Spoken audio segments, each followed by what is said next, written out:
que se ocupa del estudio de la causalidad espacial de los sucesos políticos y de los próximos o futuros efectos de los mismos.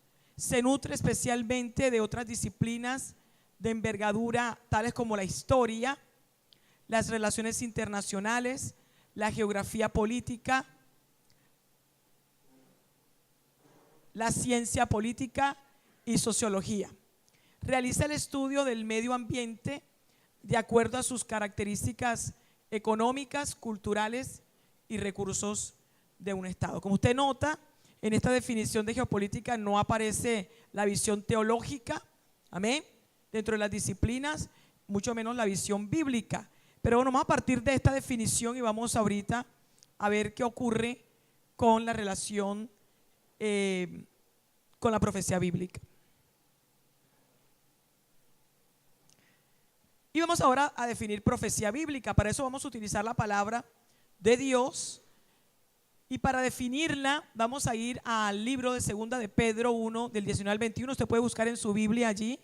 Aquí lo tengo copiado, pero usted lo va leyendo en su Biblia.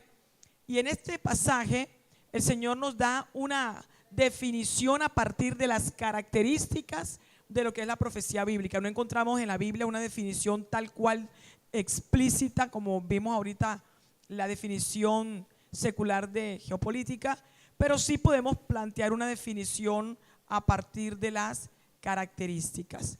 Y bien, el apóstol Pedro dice allí, en segunda de Pedro 1, del 19 al 21, leo la palabra de Dios en nombre del Padre, del Hijo y del Espíritu Santo.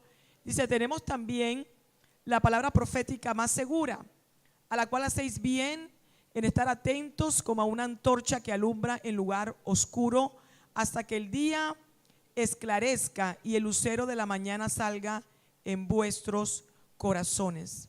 Entendiendo primero esto, que ninguna profecía de la Escritura es de interpretación privada, porque nunca la profecía fue traída por voluntad humana, sino que los santos hombres de Dios hablaron siendo inspirados por el Espíritu Santo. Este pasaje lo leíamos en la introducción, en la inauguración del diplomado la semana pasada, y como usted puede ver hay varias características que podemos extraer de este pasaje sobre lo que significa la profecía bíblica. Y ahora que veamos estas características vamos a relacionarlas con la geopolítica mundial. Podemos observar una primera característica, es que la profecía es más segura que los eventos de la experiencia. Amén. Es más segura porque evidentemente es palabra de Dios y sabemos que el Señor es omnisciente, amén, tiene la característica de la presciencia y Él lo conoce todo. Por lo tanto, el único que puede profetizar es el Señor. Por lo tanto, es más seguro. Esta característica la veíamos en la clase pasada, en esa inauguración, y decíamos que justamente en este pasaje, antes de esta palabra que dice Pedro sobre la seguridad de la profecía, hablábamos de que el contexto del pasaje es justamente la remembranza de ese evento allí en el monte Hermón, cuando Pedro está allí con Juan y con Jacobo y el Señor Jesucristo se transfigura, y el apóstol Pedro allí en esta carta está recordando ese evento y está diciendo que bueno, que la palabra que ellos traen es una palabra que es revelada evidentemente por el Espíritu Santo, pero que están hablando habiendo ellos visto la gloria de manera presencial, la gloria del Señor.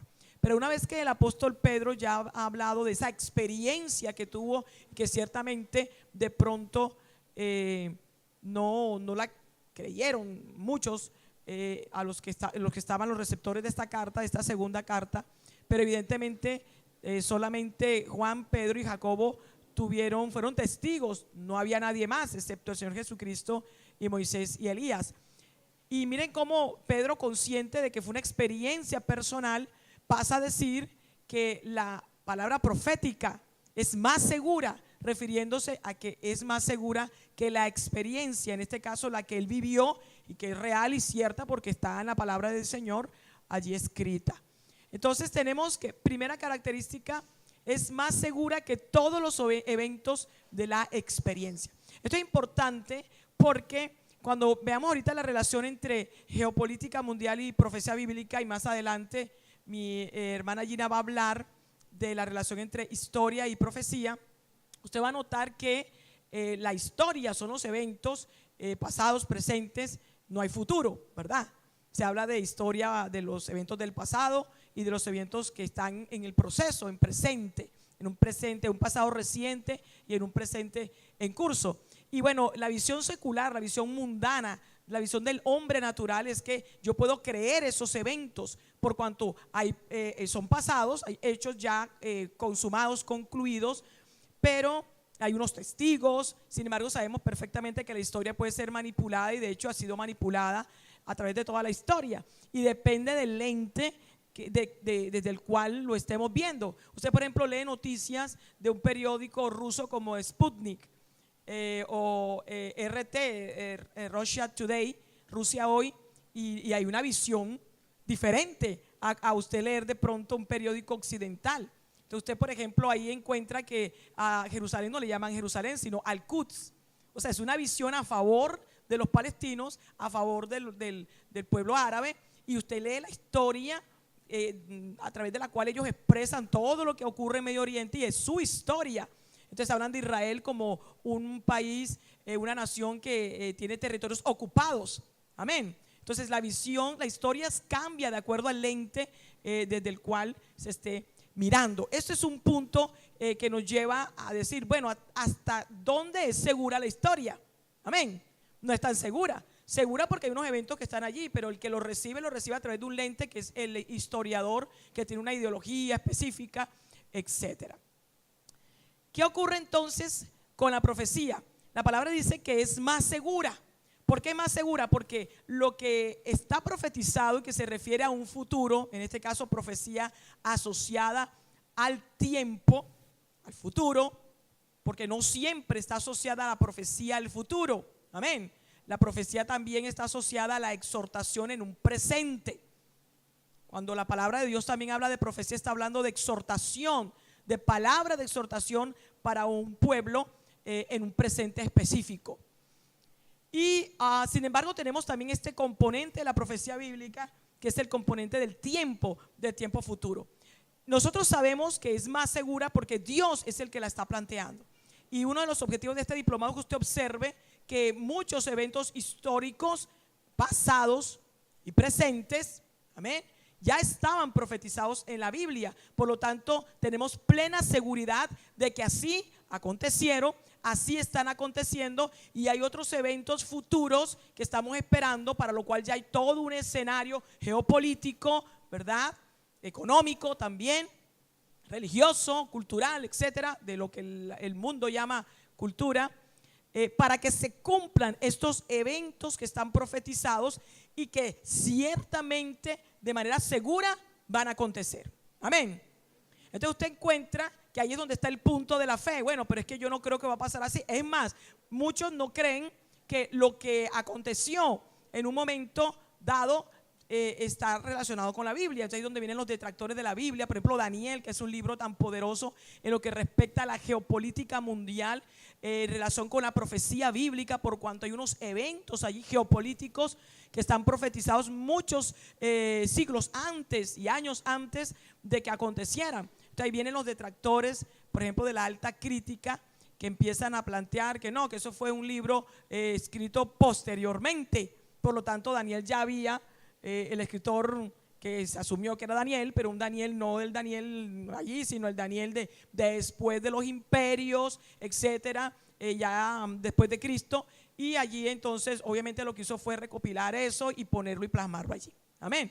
Entonces siempre el diablo trata de desvirtuar la palabra del Señor. Entonces la primera característica, la profecía es más segura que todo evento histórico, que toda perspectiva humana, amén, de los acontecimientos que han acontecido a lo largo del tiempo. Todo lo que está en la Escritura, así aconteció, así está aconteciendo y así va a acontecer. Es el principio de la fe del creyente.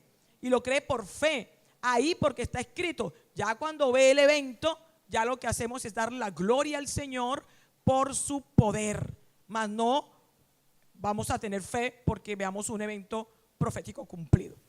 La segunda característica es que la profecía no es de interpretación privada. Eso quiere decir que es inspirada, es decir, es Dios mismo que la da, no por causa de un hombre específico, porque la profecía en esta visión temporal futura de la que estamos hablando está relacionada con el plan divino, con un plan de Dios, no con un plan particular de una X o Y persona, que ha sido la concepción profética de la apostasía en este tiempo.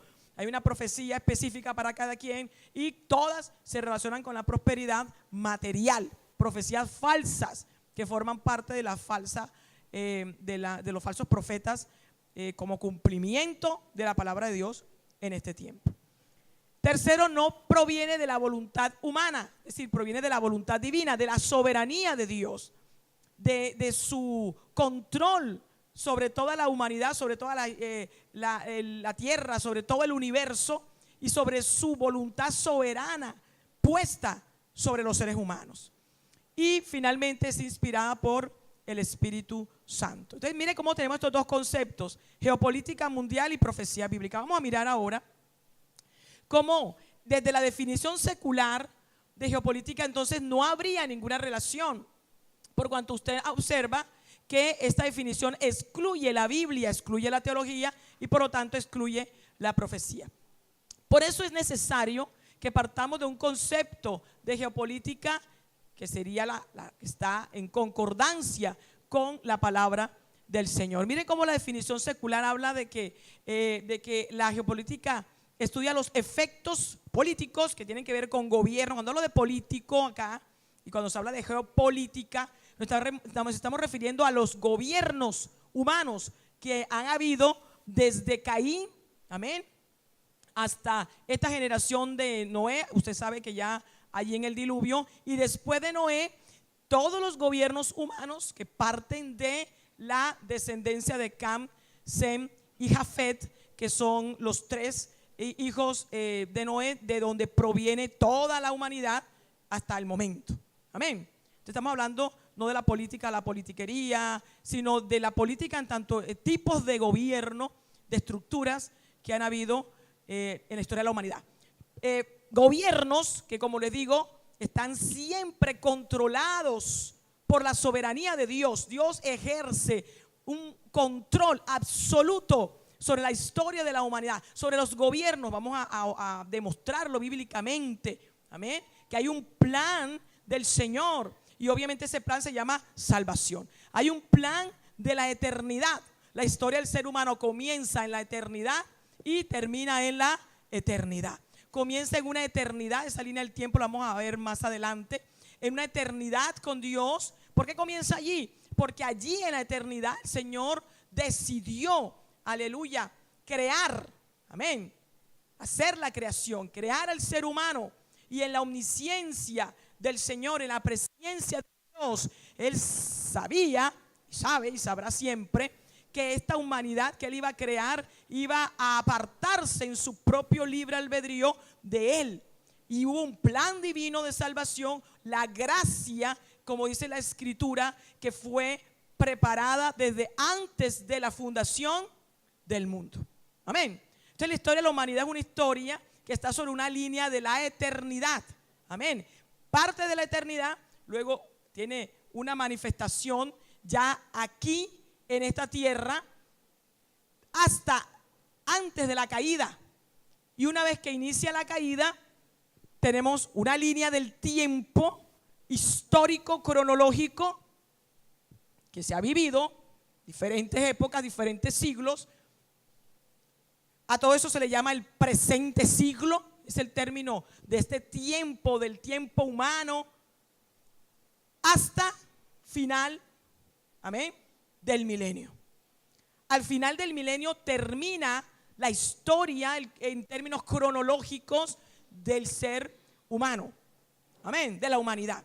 Pero acuérdense que en ese milenio vamos a tener una intervención directa en términos de gobierno del Señor Jesucristo, del Dios vivo, porque el Señor va a reinar sobre la humanidad esos 1000 años. Después de los 1000 años entonces está el reino eterno, la eternidad. Por lo tanto, la línea del tiempo inicia en la eternidad y terminamos ¿dónde? En la eternidad.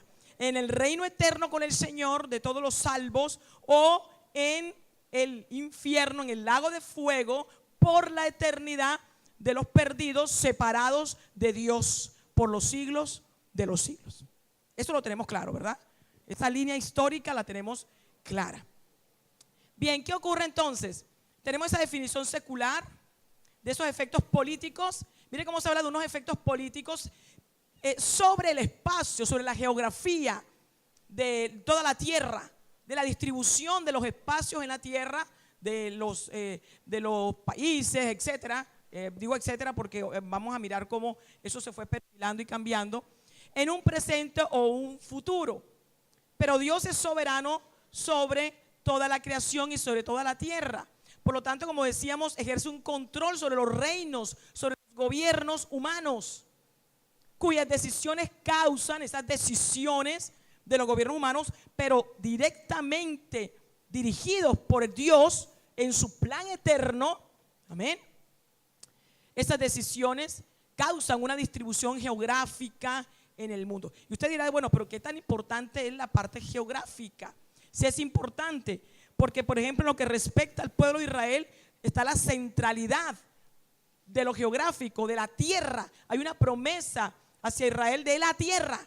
Amén. Y eso está generando unos conflictos desde mucho antes, y en este momento está en el centro de los acontecimientos que están develando la profecía en desarrollo y su desembocadura en eventos que están allí profetizados en la Biblia y de los que vamos a hablar en este diplomado. Y yo creo que usted lea allí en la escritura algunos versículos donde se demuestra ese control soberano. Usted dice, bueno, yo lo conozco, pero yo quiero que lo leamos en Segunda de Crónicas 26. Allí leemos, me permito leer, Segunda de Crónicas 26. Dice, y dijo Jehová, Dios de nuestros padres, ¿no eres tú Dios en los cielos y tienes dominio? Mire usted, es Dios en los cielos, pero dice, y tienes dominio sobre todos los reinos de las naciones. ¿No está en tu mano tal fuerza y poder que no hay quien te resista? La Biblia permanentemente está hablando de ese control, de ese poder de Dios soberano sobre la tierra y sobre todos los reinos del mundo, y lo entrega a quien Él quiere. Amén. Y estamos viendo ahora esos efectos, porque uno de los objetivos de este diplomado es que usted entienda cómo hay una profecía que está en curso y que se está desarrollando, sobre todo a partir del siglo XX, como veíamos en la inauguración del diplomado, en la que el reloj profético empezó a acelerarse, y estamos en medio, o sea, ya prácticamente la iglesia y también obviamente las naciones. Acuérdense que tenemos tres pueblos, ahora lo vamos a ver. Tenemos Israel, las naciones y la iglesia. Tres pueblos eternos. En la eternidad va a haber naciones, usted lo lee en el libro de Apocalipsis, al final de Apocalipsis, naciones que van a llevar ofrenda a la Nueva Jerusalén, y habla de las naciones que hayan sido salvas. Se habla de Israel, y de hecho la Nueva Jerusalén, allí están los nombres de las 12 tribus de Israel, están allí, están marcadas allí en la Nueva Jerusalén. Y la iglesia también, a partir de los 12 apóstoles del Cordero, también allí, y a través obviamente de todo lo que está profetizado. Entonces son tres naciones diferenciadas, amén, pero evidentemente para el Señor en una hermandad y en el amor perfecto que vamos a tener cuando estemos en el reino eterno. Tres, entonces, pueblos. Entonces usted va a encontrar que estamos en este momentico con un mover profético, que no es el mover profético de los que hablan los apóstatas, de que hay un mover profético de un avivamiento, etcétera, de que se va a empoderar la iglesia sobre los gobiernos y etcétera. Aunque eso que está aconteciendo ahora también forma parte de la profecía que está en las escrituras sobre la apostasía que va creciendo, va creciendo hasta que se posiciona en el falso profeta durante la tribulación. Entonces, ahorita mismo tenemos un tiempo profético a nivel de gobiernos tremendo, ¿Qué estamos asistiendo? Estamos asistiendo a la iglesia apóstata subiéndose en el poder de países, lanzándose a las presidencias, ¿verdad? Pero son apóstatas, personas que vienen de la iglesia apóstata. Pero eso está profetizado, porque la iglesia apóstata tiene que vincularse, según la profecía, con la gran ramera durante la tribulación, con la cabeza que es el falso profeta, que está allí en unión, allí completa con el anticristo. Entonces mire qué tremendo, tremendo, porque la iglesia apóstata ahora está reclamando y pidiendo, ¿verdad? Y se está subiendo en los poderes, y hasta Costa Rica, ¿verdad? Ahora en Venezuela hay uno que está lanzándose a la presidencia, aquí también en Colombia, etcétera. Pero son candidatos de la apostasía, y cuando venga el Señor Jesucristo, evidentemente la iglesia apóstata se va a quedar, pero esa iglesia apóstata va a estar empoderada en algunos países, no sé cuántos, en la parte del gobierno político, ¿verdad? Y también con poder religioso, y justamente esos dos poderes son el cumplimiento profético durante los 7 años de tribulación. El poder político en la cabeza de la bestia, la primera bestia, que es el anticristo, y el poder religioso en la segunda bestia, que es el falso profeta. Entonces mire cómo se está acelerando la profecía, tremendo. Yo me impactaba del año pasado a este año. Entonces un presidente con el engaño de la moralidad, ¿verdad? Porque evidentemente tenemos esa otra parte de la profecía, de cómo se están cumpliendo los tiempos de vendrán hombres perversos, depravados, etcétera, que da el apóstol Pablo, y los tiempos de Sodoma y Gomorra, los días de Lot y los días de Noé. Todo está allí conjugado, hermano, y simultáneamente. Entonces, ¿qué está pasando con la iglesia? La iglesia está asistiendo a ese mover profético de los últimos tiempos, mi hermano, que el Señor Jesucristo profetizó en el discurso del Monte de los Olivos, que como decía el pastor Gabriel, usted puede leer en Mateo 24, en Lucas 21 y en Marcos 13. Ahí está el discurso del Monte de los Olivos, y usted encuentra que el Señor Jesucristo reveló eso, reveló estos tiempos que estamos viviendo en este momento, cuya señal principal es el regreso de Israel a su tierra. Entonces estamos llegando ya a ese punto de inflexión. Punto que reveló el Señor Jesucristo, y cuando lo reveló, dijo: cuando veáis todas estas cosas, erguíos, levantad vuestras cabezas, porque vuestra redención está cerca. Aleluya. Y en Lucas 21 también el Señor dice, allí, mire cómo une los eventos. En Mateo 24 están separados, pero Lucas, el Espíritu Santo lo llevó a Lucas a que revelara la unión de los 3 eventos. El primer evento es ese: cuando veáis todas estas cosas, amén, sabed que está cerca vuestra redención. Y el segundo evento, en el versículo siguiente, dice Lucas: de la higuera aprended la parábola. En Mateo están separadas los dos eventos, pero en Lucas están unidos. Cuando veáis la higuera y los otros árboles que están alrededor de la higuera, ¿verdad? Dice allí, gloria al Señor. Estoy haciendo todo lo que estoy haciendo aquí es introducción. Amén. Usted todo esto lo va a ver ya detalladamente en cada módulo. El objetivo de mi charla en esta hora es que usted tenga claro los eventos, la línea del tiempo, la importancia de la profecía en relación con la geopolítica, con la historia. Ese es el objetivo. Pero yo estoy dando ejemplos de datos, pero usted los va a ver detalladamente y va a tener su material. Así que no se preocupe, usted tiene demasiada información. No se preocupe, que lo va a tener detenidamente. Y mire cómo habla de la higuera. Amén. Que es Israel. ¿Y qué dice? Y viéndolo, otra vez repite, y viéndolo por vosotros mismos. Gloria al Señor. Por ti mismo, dice, tú lo vas a ver por ti mismo, tú lo vas a confirmar viéndolo.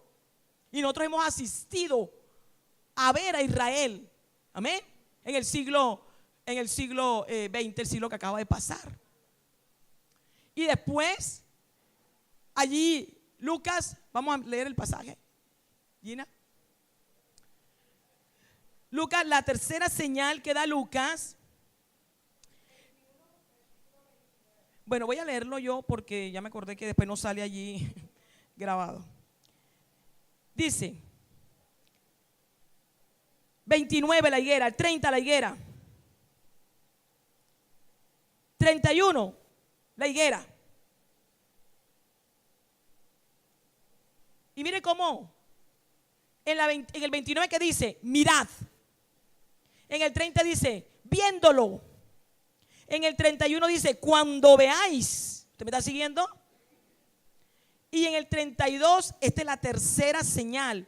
De cierto os digo que no pasará esta generación hasta que todo esto acontezca.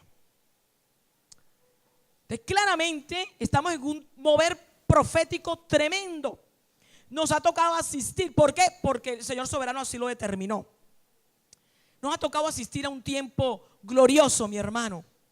Un tiempo que puede implicar persecución de la iglesia, como lo dice Apocalipsis con respecto a la iglesia de Esmirna, o un tiempo de prueba, como lo dice el Señor en el capítulo 3 de Apocalipsis con respecto a la iglesia de Filadelfia, porque yo creo que habrá persecución, porque creo la palabra que dice en Esmirna que habrá persecución de la iglesia. Estarás en la cárcel 10 días, habla de cárcel, eso es persecución.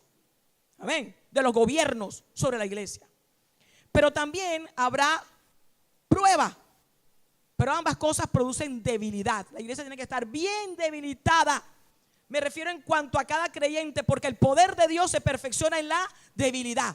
El Señor no viene por una iglesia fuerte, rica, una iglesia llena, así como está la Odisea. No, Él viene por una iglesia que está tan debilitada por pruebas y tribulaciones, que está lo suficientemente fortalecida en el poder de Dios, sabiendo que no tiene la ciudadanía en esta tierra, porque en esta tierra que tiene prueba y persecución, y va a estar anhelando ardientemente, aleluya, la venida de Cristo. La esposa va a estar esperando y anhelando fervientemente la venida del Señor, y esa es la preparación del Señor para su iglesia. Amén. Por esa razón tenemos prueba y tenemos tribulación. Ambas cosas tenemos. Y yo creo que sigamos leyendo, porque lo que estamos viviendo ahora es la desembocadura de todos estos eventos proféticos que vamos a ver en el diplomado. Y estamos ya en la desembocadura del río prácticamente, si lo podemos decir de esa manera. ¿Y por qué hemos llegado a esta desembocadura? Porque hay un control soberano del Señor sobre la historia. Aleluya. Control sobre los gobiernos, control sobre los líderes en las naciones. Yo me impactaba que leía ayer, o no sé si leía hoy, que ya el presidente de China ya le dieron vía libre para que gobernara, dice, más allá del 23, indefinidamente, y no se sabe cuándo va a terminar. Ese presidente, el Xi Jinping, a menos que se muera, ¿verdad? Va a ser un líder en estos tiempos. En estos tiempos. El presidente Putin de Rusia ahora va a ser reelegido. Hay unos líderes que ya están ubicados en estos países que están profetizados en la Biblia, que en la tribulación van a ir contra el Señor Jesucristo, pero contra Israel y contra el Señor Jesucristo al final de la tribulación. Y ya está el escenario geopolítico montado. Y usted encuentra a Estados Unidos con un presidente que contra todo pronóstico se subió. No es evangélico, no es creyente, no es hijo de Dios, a pesar de que defiende al pueblo de Dios, defiende a los evangélicos, está rodeado de apóstatas, pero de manera soberana el Señor lo puso allí. ¿Por qué lo puso? Porque hay un evento profético que tiene que desatar, un evento profético, otro, que tiene que ver con una guerra que va a librar Israel y que está a la puerta. Y de la misma manera, como el presidente Truman, después de la Segunda Guerra Mundial, fue usado, fue puesto por Dios allí en Estados Unidos. Allí fue puesto por Dios. Porque Él pone reyes, ¿cómo dice la palabra?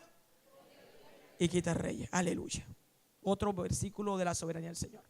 Y este presidente fue usado para declarar a Israel como nación.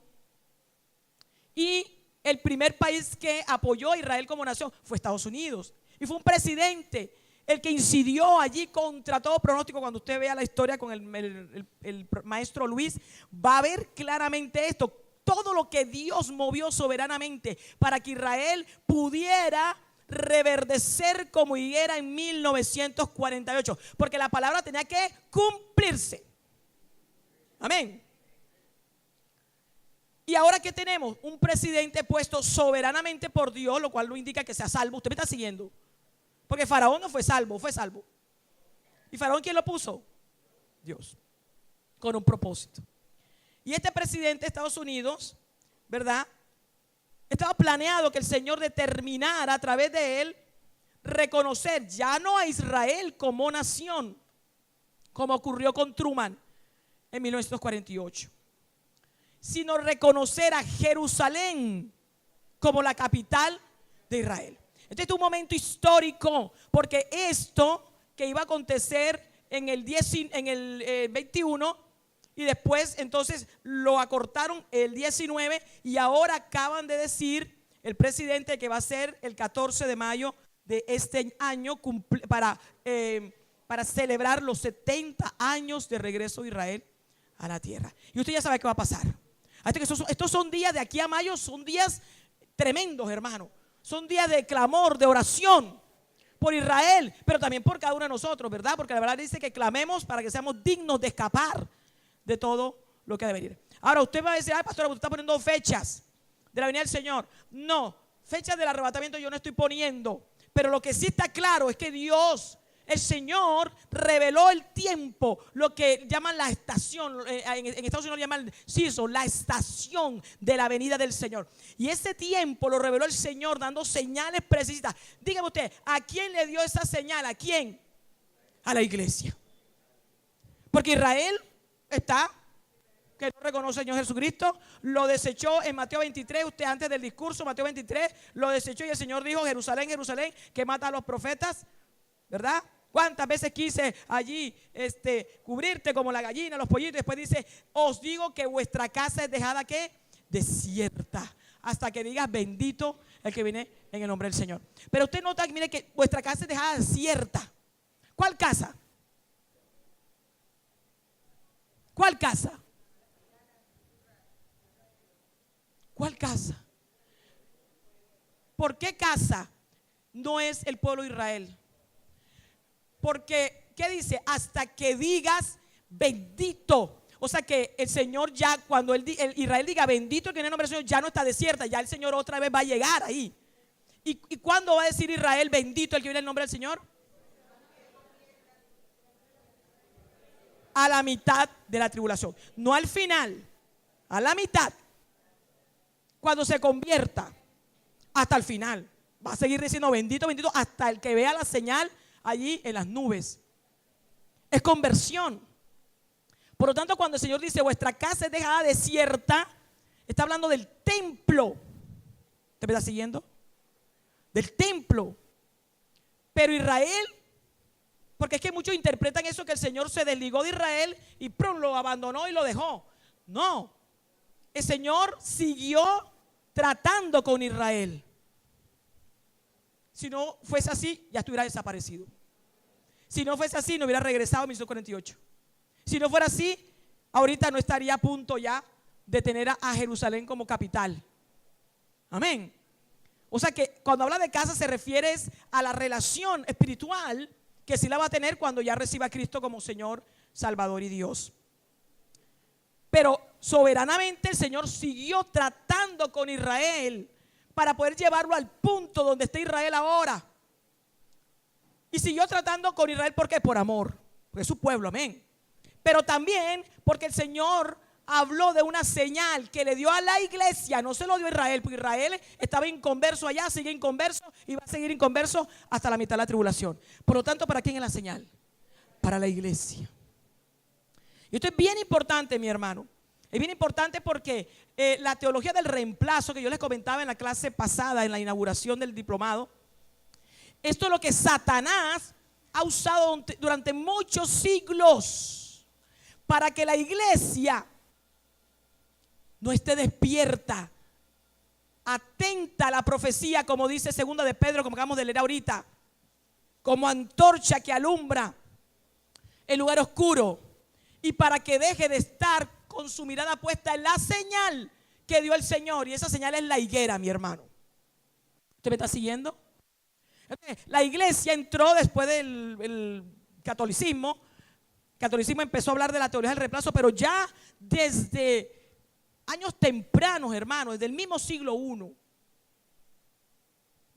siglo II, comienzo del siglo II, ya había lo que llaman padres de la iglesia, estas personas, ya como el Jerónimo, todos estos de acá, Tertuliano, etcétera. Ya ellos en sus escritos hablaban de Israel de una manera terrible.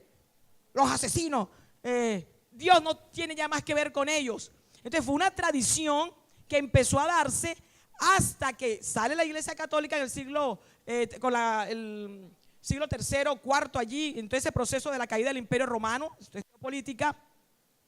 Y claro, con la Iglesia Católica, la base de la Iglesia Católica es: no hay profecía. Amén. No hay profecía. Son eventos históricos y la teología del reemplazo. La iglesia reemplazó a Israel. Amén. Entonces, esa tradición estuvo hasta la Reforma, pero aún en la Reforma no hubo una claridad sobre esto. Se siguió manteniendo, el mismo Lutero, ¿verdad?, siguió manteniendo esa posición de que la iglesia no tiene nada que ver con Israel. Y la iglesia tiene que ver todo con Israel, todo, porque fue la señal profética que el Señor le dio a los discípulos. Le dijo: mirad, viéndolo, cuando veáis. Entonces, en este diplomado vamos a tratar a detenernos bastante. Yo voy a hacer un resumen hoy, en lo que tiene que ver con Israel, para que observemos el cumplimiento profético que nos anima, porque el Señor dio esta señal para que nos animáramos. Amén. Para que nos moviéramos a buscar más santidad, para que nos moviéramos a anhelar más la venida del Señor, porque dice allí: erguíos y levantaos. Levantad vuestra cabeza, hermano. Cuando el Señor habla de levantar la cabeza, es porque la cabeza está, y esa cabeza puede estar así por tribulaciones, por pruebas.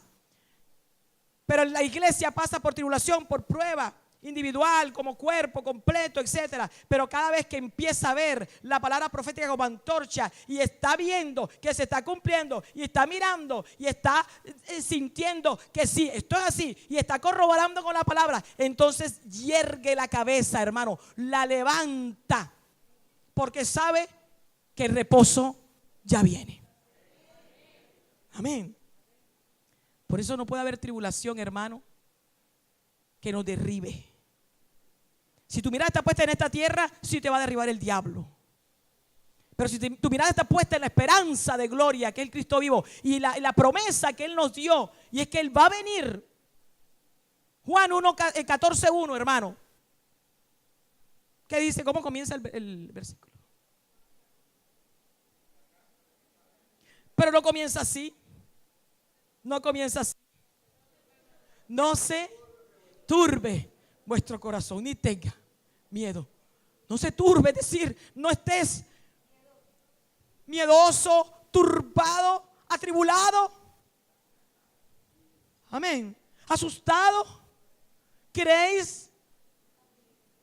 ¿Qué dice? En Dios, cree también en mí. ¿Por qué también cree en mí? Claro, salvación, pero también cree lo que yo te estoy diciendo. ¿Y qué te voy a decir? Te voy a decir esto. Mira mi promesa: en la casa de mi Padre muchas moradas hay. La casa del Padre es la Nueva Jerusalén. Voy pues a preparar lugar para vosotros. Y no solamente voy a preparar lugar, sino que voy a venir otra vez y os tomaré hacia mí mismo. Miren cómo la palabra allí, en las palabras en griego señala: y os tomaré, dice, a mí mismo. Ese a mí mismo, traducido al español, en griego es hacia mí. Los voy a tomar hacia mí, porque Él nos va a llamar y nosotros vamos a subir hacia Él. Aleluya. Para que donde yo esté, vosotros estéis también conmigo. Esa es la promesa. Y esa promesa hace que soportemos tribulación, prueba, lo que sea, muerte, enfermedad, lo que sea. Amén, hermano. Viene persecución para la iglesia porque estamos en contra del homosexualismo, en contra del aborto, en contra de toda esta inmoralidad. Sí. Pero si el Señor así lo quiso, de que haya tribulación, ¿quién va a impedir el plan de Dios? ¿Quién va a impedir el propósito de Dios? Nosotros montándonos en el poder. ¿Acaso cuando el Señor Jesucristo dejó a su iglesia y le dio la gran comisión, el Señor sabía que iba a venir persecución, y tremenda persecución? Siglo I y siglo II, tremenda persecución, leones, hermano. Y el Señor nos dijo: reúnanse y escojan un caudillo y tengan allí relaciones políticas con el Imperio Romano para bajarle a la persecución. El Señor no dijo eso. El Señor dijo que ayunaríamos y oraríamos cuando el esposo nos fuera quitado y que fuéramos a cumplir la gran comisión. Eso fue lo que dijo el Señor. Y esa es la iglesia, nación santa, hermano. Pueblo adquirido por Dios. La iglesia no es una minoría religiosa, hermano. Esa es la mentira del diablo. Que los evangélicos somos una minoría religiosa. ¿Quién dijo eso? Solo dice el diablo. Nosotros no somos contados entre las naciones, hermano. El Señor dice que tenemos ciudadanía. Nuestra ciudadanía dice que no está en esta tierra, ciudadanía del cielo. Entonces, no somos contados. Israel no es contado entre las naciones. Nosotros tampoco, menos. Y estamos en esta tierra como luz, sal de la tierra. Pero no para participar de la estructura del mundo, en el gobierno del mundo, hermano. Somos nación santa. Y el diablo ha querido que nosotros, la iglesia santa sin mancha, ¿verdad?, se asuma como una minoría religiosa. Nosotros somos religión. ¿O usted tiene una religión? Usted tiene un Dios vivo. Las religiones son las que creó el ser humano. Nosotros tenemos la palabra de Dios, la revelación única que dejó el Señor. Entonces vamos a pelear nuestros derechos. Imagínense usted la iglesia primitiva peleando los derechos en esa época. Ay, pastora, pero esa es la iglesia primitiva. Pues yo no veo la diferencia. La iglesia igualita a nosotros. O no es la misma comisión, no es el mismo encargo, no son los mismos dones del Espíritu, no es el mismo bautismo en fuego que has recibido, no es la misma sangre de Cristo que te ha lavado. Gloria al Señor, es el mismo ayer, hoy y por los siglos. Y yo quiero que lea otros versículos, vamos a leer y luego otros va a leer en casa. Lea usted Job 12:23. Job 12:23, en esta soberanía del Rey de Gloria sobre la historia, para que no pensemos que es que el ser humano ha tenido el control y hace lo que quiere, y entonces los gobiernos hacen lo que quieren. Y ahorita mismo Erdogan en Turquía dijo que va a levantar otra vez el imperio turco, y él cree que es su decisión, y no es ninguna decisión de él, es propósito divino de que él tenga esos pensamientos. Amén. Y toda la Liga Árabe y todos en contra de Israel, y ellos creen que tienen algún dominio, y resulta que no, que es el Señor el que está controlándolo todo, para que usted no se asuste, porque no lee la noticia, pero como que dice: ay, pobre Israel. Ay, yo cuando leí todas esas cuestiones, ¿verdad?, de la cantidad de misiles que están dirigidos a Israel, yo me asusté. Y bueno, eso nos mueve a orar, ¿verdad? Pero después yo me acordé y dije: no, si es que el Señor va a pelear por su pueblo. Hay una palabra profética que se debe cumplir, aleluya, porque el Señor no es mentiroso, Él no es hijo de hombre para arrepentirse, ni hombre para mentir. Mire que dice el Job 12:23, que dice, y esto lo dice Job, no lo dice Elifaz ni nada de esos de los amigos de Job. El mismo Job dice, en el versículo 23 dice: Él multiplica las naciones y Él las destruye. ¿Quién multiplica las naciones? El Señor. ¿Qué dice? Esparce a las naciones y las vuelve ¿a qué? A reunir. Entonces usted ve que la Unión Soviética, pum, se esparció. ¿Quién la esparció? Dios. Y ahora Putin la quiere unir otra vez. ¿Quién está detrás? Dios. Porque el norte se tiene que levantar con todas esas naciones. Por lo tanto, tiene que volverse a unir la antigua Unión Soviética, pero bajo el dominio de Rusia, ¿verdad?, para ir contra el pueblo de Israel, que es la batalla de Gog y Magog. Gloria a Dios. Y puede usted leer el Salmo 66:7. Y en ese Salmo 66:7 dice: Él señorea, mire usted, con su poder para siempre. Sus ojos atalayan sobre las naciones. Gloria al Señor. No hay nada fuera del control del Señor. Isaías 14:26 Dice el profeta 14:26, dice: este es el consejo que está acordado sobre la tierra, y esta la mano extendida sobre todas las naciones. Y dice el 27: porque Jehová de los ejércitos lo ha que determinado, ¿y quién lo impedirá? Y su mano extendida, ¿quién la hará retroceder? Gloria al Señor. Usted puede leer en casa, tome nota de eso. El Salmo 94:10. Puede también leer Isaías 33:3. Puede leer Isaías 34 del 1 al 2. Y también Isaías 40:15, entre los tantos versículos que hay en las Escrituras sobre el poder soberano del Señor, sobre las naciones, sobre poner reinos, sobre poner reyes. Y lo ha hecho en toda la historia de la humanidad, mi hermano. En toda, no se ha detenido en ningún momento.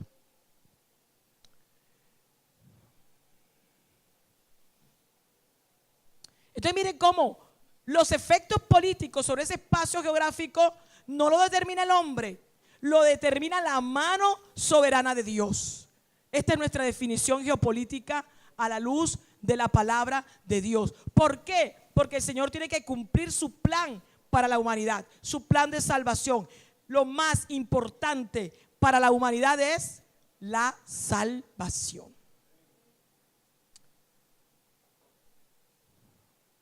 Bien, esto ya lo dije. ¿Qué relación hay entre geopolítica y profecía bíblica? Mire que en ese punto que acabamos de mencionar, estas relaciones, ¿verdad? Vemos estos vínculos. Dios ha dado palabra profética sobre la humanidad, sobre las naciones, sobre su destino, y lo ha dejado plasmado en la Biblia. Desde el principio de la humanidad se establece la relación entre profecía y geopolítica, en la relación del gobierno de Dios y sus decisiones sobre la distribución de los espacios en la tierra. Y ahí voy a empezar a mencionar unos puntos, unos ejemplos precisos que usted va a ver ya bien desarrollados a lo largo del diplomado. Recuerde que esto es un resumen. Mire cómo Dios tuvo un gobierno directo sobre los seres humanos. Amén. Hasta que, me refiero directo, porque el gobierno siempre lo ha tenido, pero lo tuvo hasta la caída, y después de la caída el Señor lo tuvo directamente en la descendencia santa de Adán en Set, hasta el diluvio. ¿Está siguiendo? Amén. Viene el juicio. El juicio, ¿qué mostró el juicio del diluvio? Mostró justamente la soberanía de Dios sobre la humanidad. Hubo un gobierno de Caín, un gobierno del ser humano, pero controlado por Dios, y la prueba mayor de ese control del Señor sobre todos esos gobiernos y esas ciudades y esa cultura y toda la ciencia que pudieron tener está en que el Señor juzgó todo eso y lo dejó enterrado bajo las aguas. El Señor demostrando al ser humano que Él es soberano y lo que Él hace, lo que Él quiere hacer, lo hace.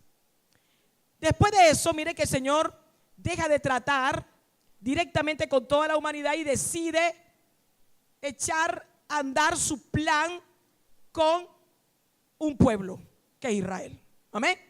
Elige a Abraham, la familia de Abraham, y de la descendencia de Abraham, Israel. Sigue el gobierno directo de Dios con su pueblo. ¿Usted me está siguiendo? Y el gobierno, el control del Señor sobre todas las naciones fuera de Israel, porque Él lo controla todo. Pero el control directo lo tuvo con Israel, peleando el Señor con Israel para llevarlo, ¿verdad?, hasta donde el Señor tenía que llevarlo por el plan de salvación. Pero usted encuentra que Israel empieza la pugna con el Señor. Cuando Israel llega a Egipto, ¿qué tenemos? Gobierno directo de Dios sobre Israel, porque lo condujo hasta allá, lo salvaguardó a través de José. Amén. permitió todo esto soberanamente, el cuidado de José, que llegara a Israel, uno de los imperios más tremendos, el imperio egipcio, que tuvo imperio antiguo, medio e imperio nuevo. Y luego llega la familia de Abraham, de Jacob allí a Egipto, y luego vienen estos 400 años de esclavitud bajo un imperio gentil, un dominio gentil, pero sobre el cual el Señor tenía el control soberano. ¿Cómo se comprobó ese control soberano? Que pareciera que ellos dominaban todo y el faraón era Dios, y el Señor decide entrar en relación directa con el gobierno humano, juzgando a faraón. Amén. Y diciéndole: yo fui el que te puse ahí, pero para mostrar mis maravillas. Amén.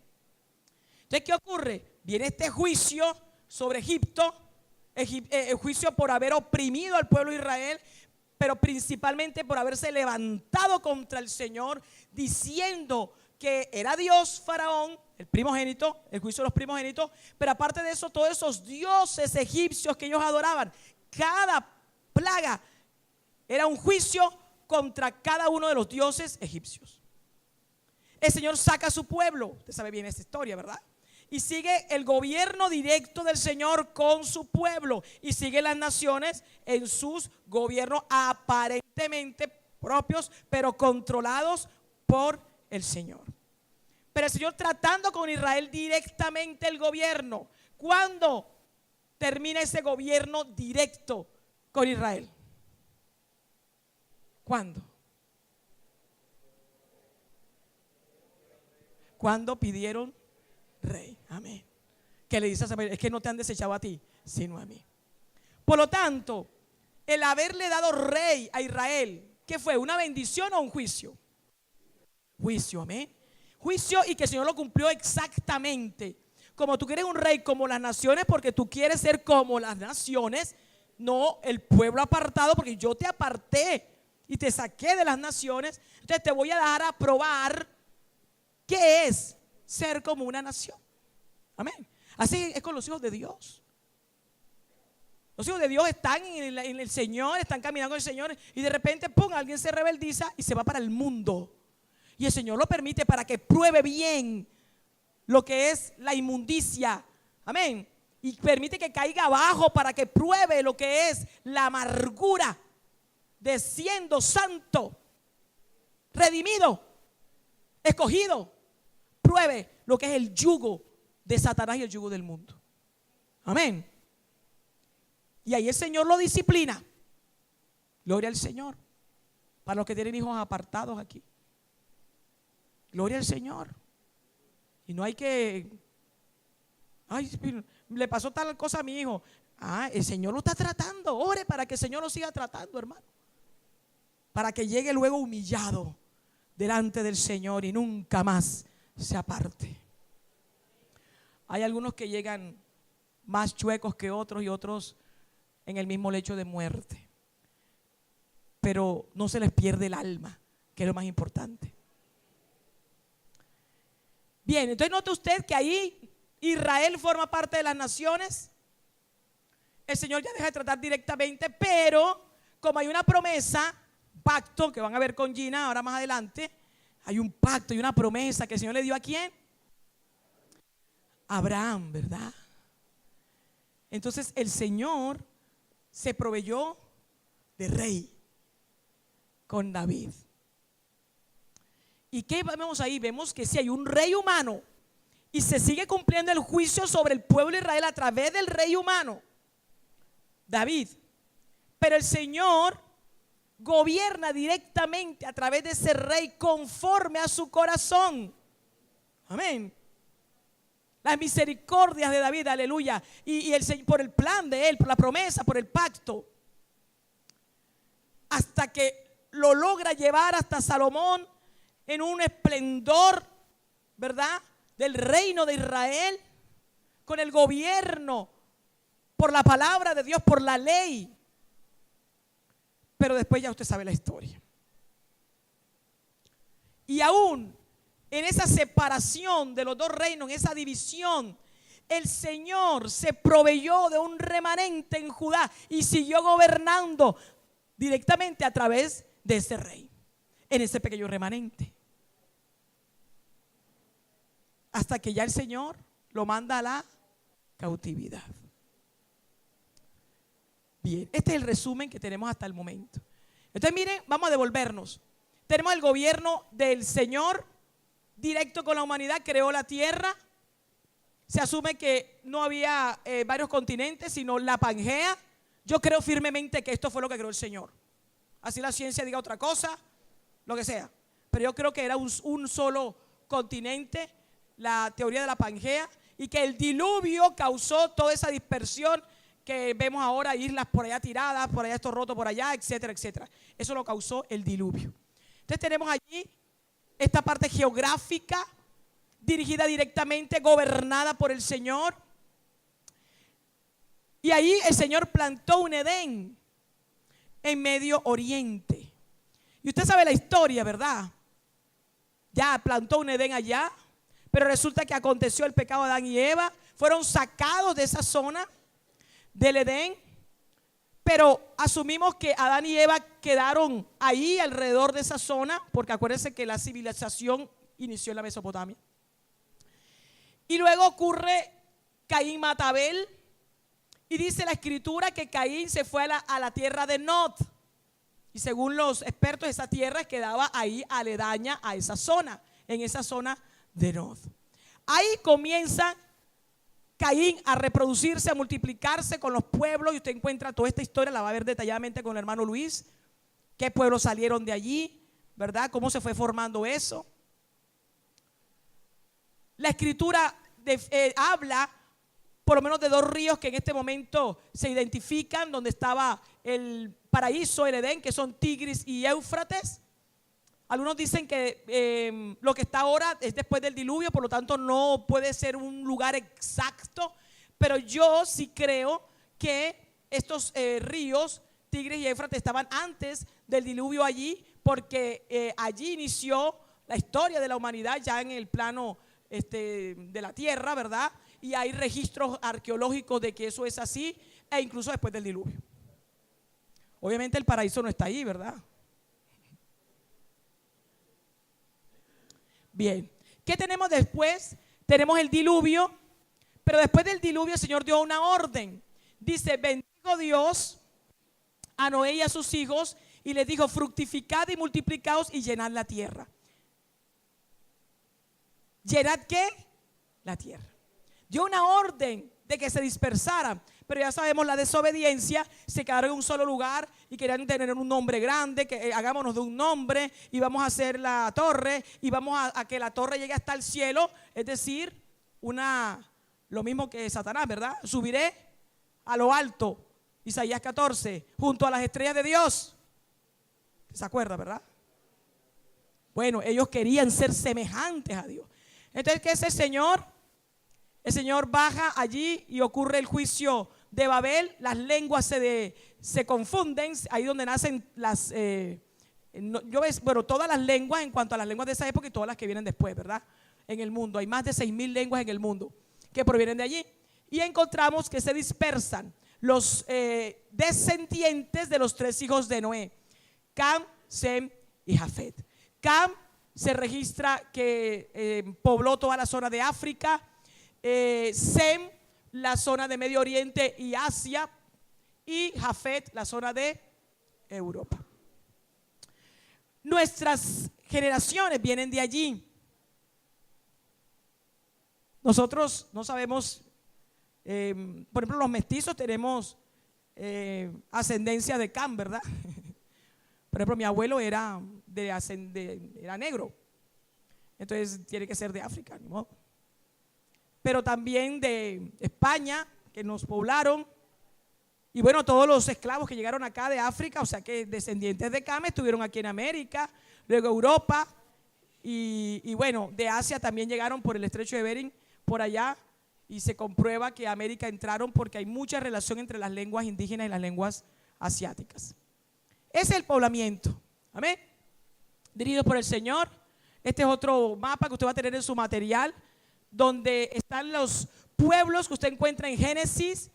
Una vez que se dispersaron estos descendientes de Sem, Cam y Jafet, los hijos, nietos, etcétera, como estaban distribuidos en toda esta zona de África, de Asia Menor, de aquí salieron hacia Asia completa y hacia Europa. Bien, ya las evidencias geográficas, arqueológicas las van a ver con el hermano Luis, amén. Toda la parte geográfica, la toponimia, es decir, usted va a decir, ay, pero ¿cuál es la evidencia de que Jafet se fue para Europa? Eso lo va a ver con el hermano Luis. Bueno, ahí está.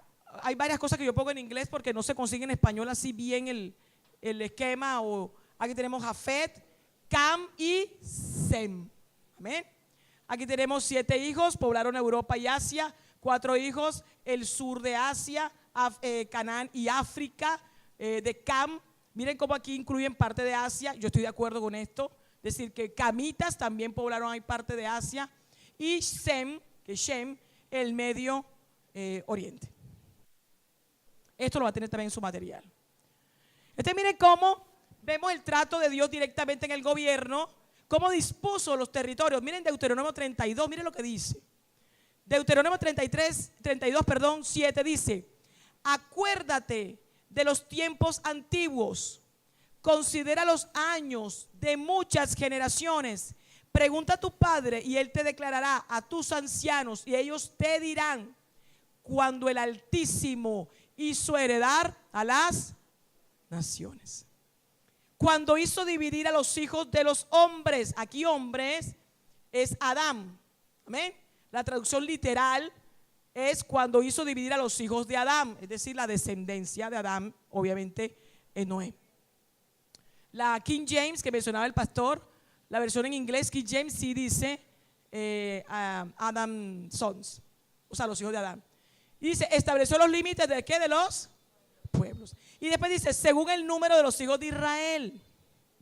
Usted dirá, bueno, pero Israel no estaba en esa época. Yo creo que eso tiene que ver con una relación entre, síganme en esto, el Señor desde el principio tenía su plan con las naciones, con Israel y con la iglesia. ¿Amén o no amén?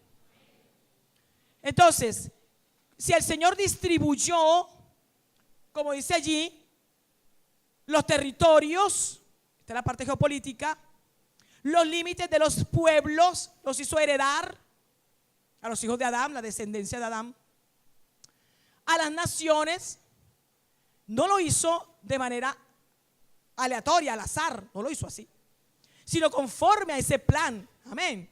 Y en ese plan estaba incluido Israel.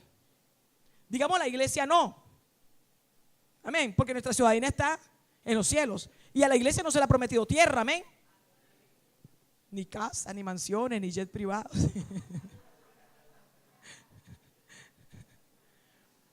A quien se le ha prometido tierra es a Israel y la va a tener ¿por cuánto tiempo? ¿Por cuánto tiempo? Por la eternidad. Amén. El Señor dijo perpetuamente. Por eso yo estaba viendo en un mapa que encontré donde hablaba del territorio donde iba a bajar la Nueva Jerusalén, pero obviamente hipotetizando, ¿verdad? Y estaba sobre esa zona donde, que es la tierra que el Señor le prometió a Israel y mucho más, mirando las dimensiones de la Nueva Jerusalén. Yo dije, no puede ser, la Nueva Jerusalén no puede estar sobre esa zona, porque ahí va a estar Israel perpetuamente, eternamente. O sea que la nueva tierra que va a ser el Señor, ahí en esa zona, obviamente va a ser todo eso nuevo y ahí va a habitar Israel. ¿Y sabe cómo dice? Por sus familias. Yo no sé cómo va a ser eso. Amén. Pero la palabra dice que por sus familias. Eso será una revelación que nos dé el Señor cuando estemos allá, no ahora.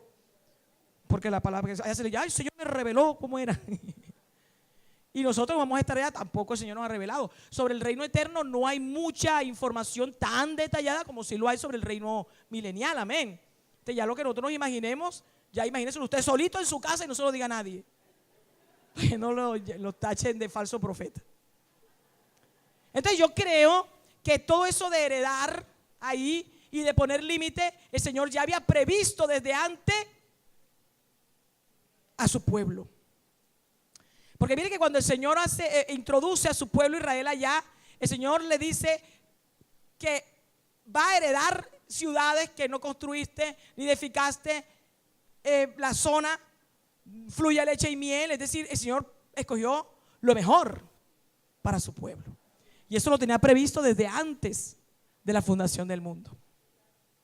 Gloria al Señor. Entonces, mire, tenemos ahí la historia, el tratamiento directo con la humanidad, pero el Señor decide después del diluvio tratar con un varón, Abraham, una familia, sus descendientes y una nación que es Israel, para cumplir su plan de salvación. ¿Por qué el Señor sostuvo a Israel durante todo ese tiempo? Aleluya, por el plan de salvación. Porque la salvación tenía que venir por los judíos, es decir, el Salvador. Ahora cuando el Señor Jesucristo dice que usted dice que la salvación viene por los judíos, refiriéndose a Él mismo.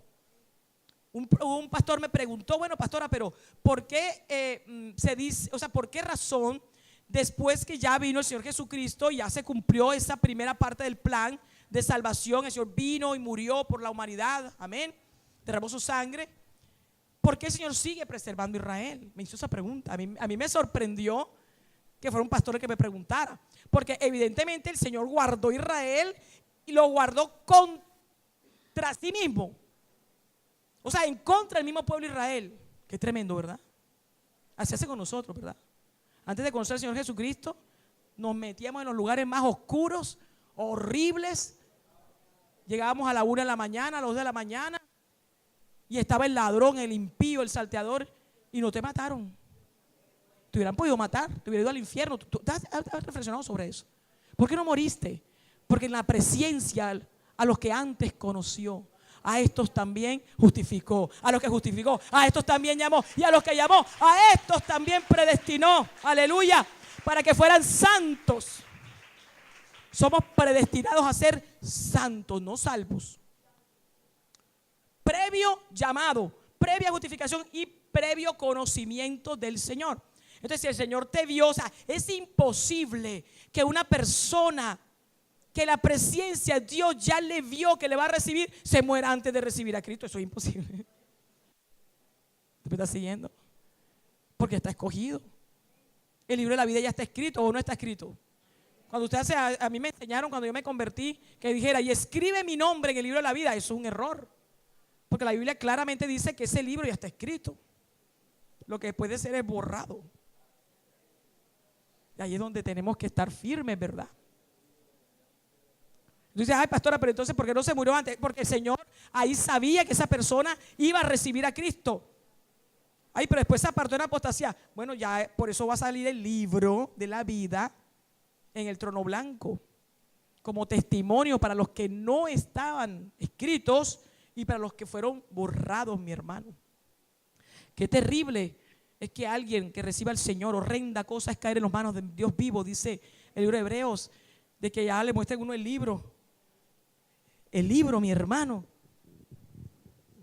Aquí hay un hombre que dice Nayibe. Qué terrible, ¿verdad? Nayibe. Ahí tachado, borrado. Tú recibiste. Ay, si yo te recibí, Señor. Si yo echaba fuera demonios. ¿Qué dice el Señor? Gloria al Señor. Gloria a Dios. Por eso esta salvación tan grande hay que guardarla y hay que ocuparse en ella con temor y temblor, mi hermano. Ya. Bien, vamos a hacer un receso, el receso acostumbrado de 10 minutos, y luego voy a terminar mi resumen con unos mapas que usted va a ver detenidamente ya en los módulos.